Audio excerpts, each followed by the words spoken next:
As-tu déjà accepté certaines pratiques que tu n'aimais pas pour faire plaisir à l'autre? Ah bah oui, oui. Bah, notamment la sodomie, typiquement. Moi, je pense que tout le monde y est passé, là. Bah, la première fois, c'était dans une relation installée et consenti, quoi, pour essayer, parce que bah, autant essayer, hein, avant, sinon, on ne sait pas si on n'aime pas avant d'essayer. Donc, pas de souci. Mais dans les relations suivantes, oui, il y a eu plusieurs fois où c'était non consenti, forcé, sans demander son avis. Et quand on ne demande pas son avis pour cette pratique, ça fait mal. Et Ça se dit viol. ben, possiblement. Peut-être que je mets pas encore ce mot dessus, mais ouais. Donc, il y a eu notamment ces pratiques-là. Ouais, principalement, pardon, celle-là qui marque aussi. Et je parlais l'autre jour de notamment ce jeu de j'ai jamais, j'ai déjà. Donc, quelqu'un lance une phrase, j'ai déjà fait l'amour dehors, par exemple, j'en sais rien. Et ceux qui l'ont pas fait boivent, ou le contraire, je sais plus.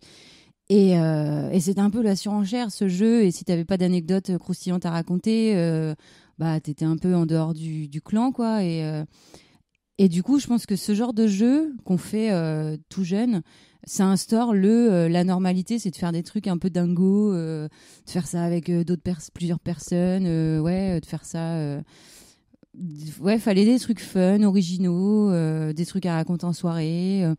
Et puis c'est valorisé en plus en société même si tu fais un apéro ou quoi et que tu commences à dire la semaine dernière j'ai fait ça, fait ci, ça fait rigoler tout le monde se dit c'est rigolo, c'est fun. Enfin en tout cas dans le secteur dans lequel j'étais, déjà j'avais la chance de pas être jugée, de pas passer pour la Marie couche-toi là quand j'avais des anecdotes comme ça.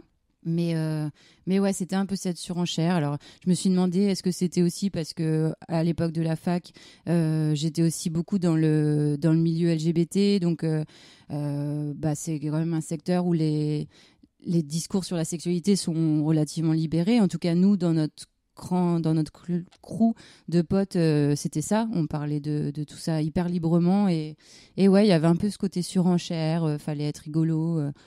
Enfin, clairement, quelqu'un qui aurait dit, par exemple, je suis asexuel, à l'époque, ça aurait fait super bizarre, quoi, malheureusement. Maintenant, on comprend beaucoup mieux. Mais si, on va pas se mentir, il y a encore des jugements là-dessus, quoi. Ouais, mais heureusement, grâce aux différentes médiatisations, etc., et aux gens qui prennent la parole, c'est quand même devenu des sujets plus, entre guillemets, acceptés, quoi. Mais oui, moi, il y a 10-15 ans... Ouais, fallait être dans la consommation. Quoi, t'as pas eu de rapport depuis 3 mois? Mais comment tu fais? Comment tu tiens? Mais c'est pas possible. J'ai entendu beaucoup ça dans ma jeunesse, quoi. Donc je pense que ça a contribué à forger tous ces a priori que j'avais. Ma sexualité n'a pas toujours été comme celle que je décris. Elle a été... je pense que j'ai pas eu énormément de partenaires dans ma vie, que ce soit masculin ou féminin, parce que je suis très, très, très sélective. Et donc...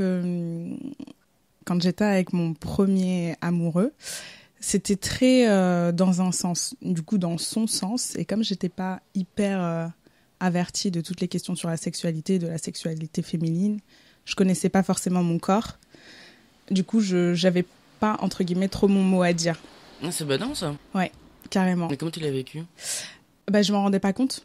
Parce que je connaissais que lui, donc pour moi, c'était comme ça, tu vois. Et je regardais pas forcément de porno ni rien.